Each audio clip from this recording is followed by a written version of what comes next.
ठीक है, I hope you have understood.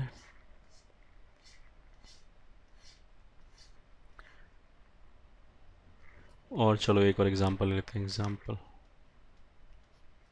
अच्छा ऊपर वाले क्वेश्चन में अगर समझ में आए तो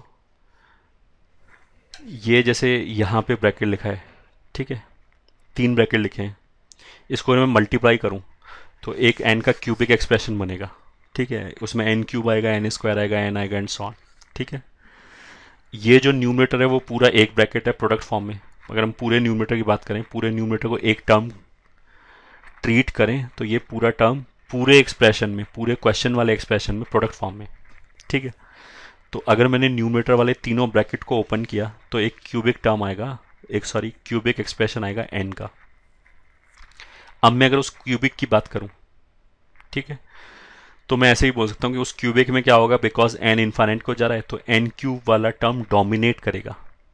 तो एन क्यूब वाले टर्म के रेस्पेक्ट में बाकी सारे टर्म को छोड़ सकते हैं, बाकी सारे टर्म को निग्लेक्ट कर सकते हैं। ठीक है, तो मतलब क्या है कि इतना सब सिंप्लीफाई करने की बजाय मैं ऐसे भी कर सकता था। एन क्यूब बनेगा कैसे, जब ये तीनों टर्म मल्टीप्लाई हो रहा है, 4n और इसका 4n और इसका 8n जब मल्टीप्लाई होगा तभी एन क्यूब बनेगा, और कोई तरीका ही नहीं है। तो मैं ऐसे भी कर सकता था कि इन तीनों को मल्टीप्लाई करके 4 into 4 into 8 into n cube ये टर्म लिखा, और जो बाकी के टर्म आएंगे वो तो एन क्यूब से छोटे ही आएंगे, तो वो हमने ऐसे ही निगलेक्ट कर दिया क्योंकि वो एन क्यूब के कंपैरिजन में निग्लिजिबल होगा। और एग्जैक्टली सेम चीज़ हमने डिनोमीटर में कर दिया। तो अगर हम ऐसे करते तो हमारे 3-4 स्टेप बच जाते, कैलकुलेशन थोड़ा सिंप्लीफाइड हो जाता। ये ठीक है, पहला। दूसरा,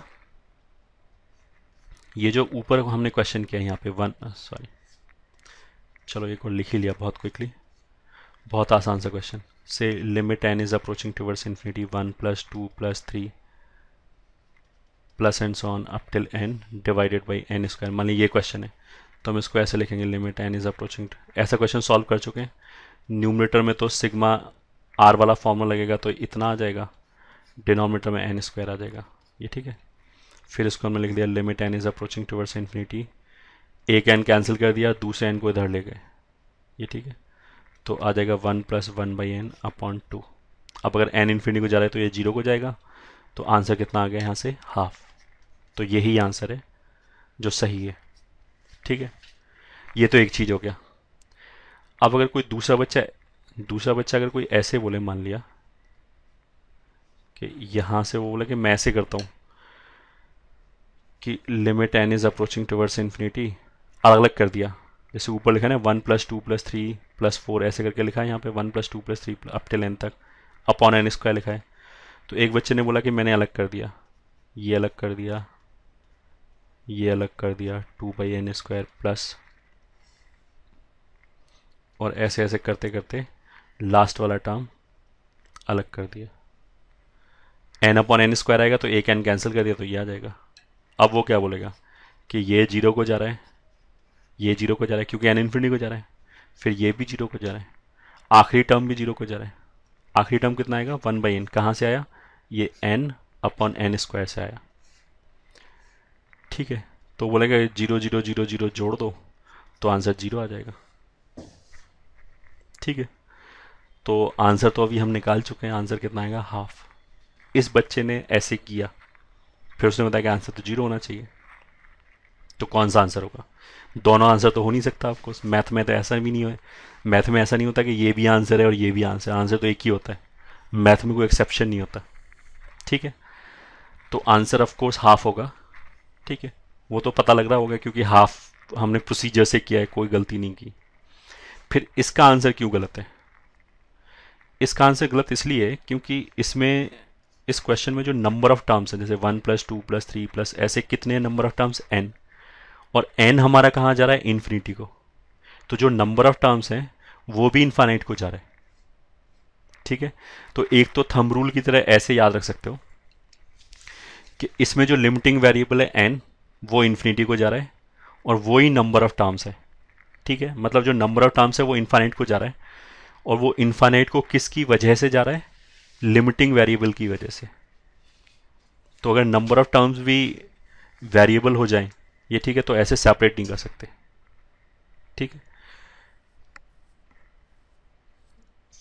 फिर किसी को जैसे ये डाउट उठेगा कि हमने बाइनोमियल एक्सपेंशन जो अभी ऐसे किया था 1 plus n x square sorry n into n minus 1/2 factorial x square, इसमें तो हम बोले थे कि अगर ये जीरो, इसमें भी इनफाइनाइट टर्म्स हो जाएंगे अगर एन पॉजिटिव इंटीजर नहीं है तो इसमें भी इनफाइनाइट टर्म्स आ जाएंगे। तो फिर कोई बोलेगा इसमें हमने इतने टर्म्स को क्यों छोड़ दिया, तो ये अलग चीज़ है, ये अलग चीज़ है। इस वाले केस में एन क्या था, कांस्टेंट, नंबर ऑफ टर्म्स का एक्स से कोई रिलेशन ही नहीं था, एक्स तो बस जीरो को जाना चाहिए। लिमिटिंग वेरिएबल कितना था, जीरो, सॉरी लिमिटिंग वेरिएबल क्या था, एक्स, जो जीरो को जा रहा था। तो इसमें जो नंबर ऑफ टर्म्स है उसका इस एक्स से कोई रिलेशन नहीं था, जो लिमिटिंग वेरिएबल से कोई रिलेशन नहीं है।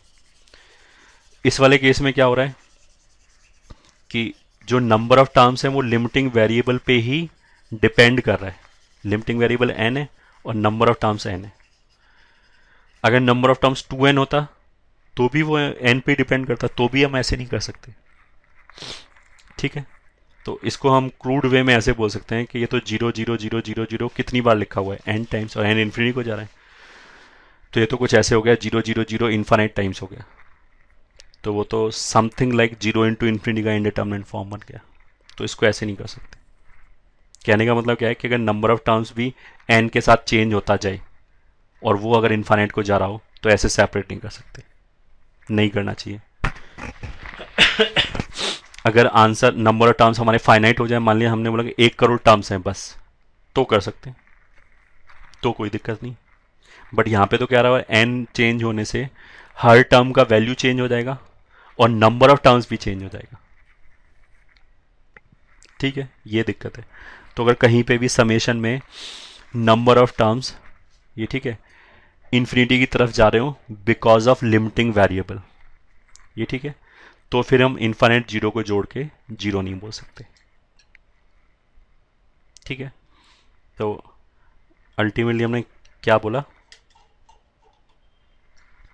मतलब याद रखने के लिए क्रूडली ऐसे याद रख सकते हो, इफ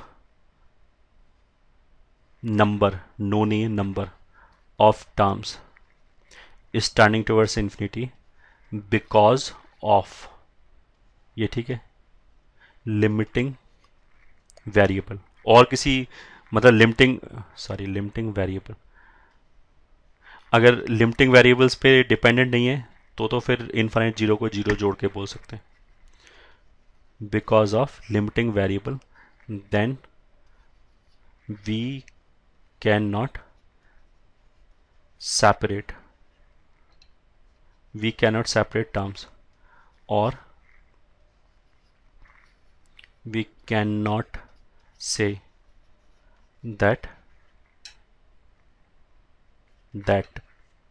अबे th, हाँ, we cannot say that sum of infinite tending zero, ये ठीक है, sum of, चलो इसको लैंग्वेज में लिख दिया, sum of infinite approaching zero is zero, ऐसे नहीं बोल सकते। कब नहीं बोल सकते, एक बार और, कब नहीं बोल सकते, अगर number of terms limiting variable कि एक्स टेंडिंग टुवर्ड समथिंग या फिर एन टेंडिंग टुवर्ड समथिंग, तो जो टेंडिंग टुवर्ड से पहले जो लिखा होता है, एरो से पहले जो लिखा होता है, वो वेरिएबल लिमिटिंग वेरिएबल होता है।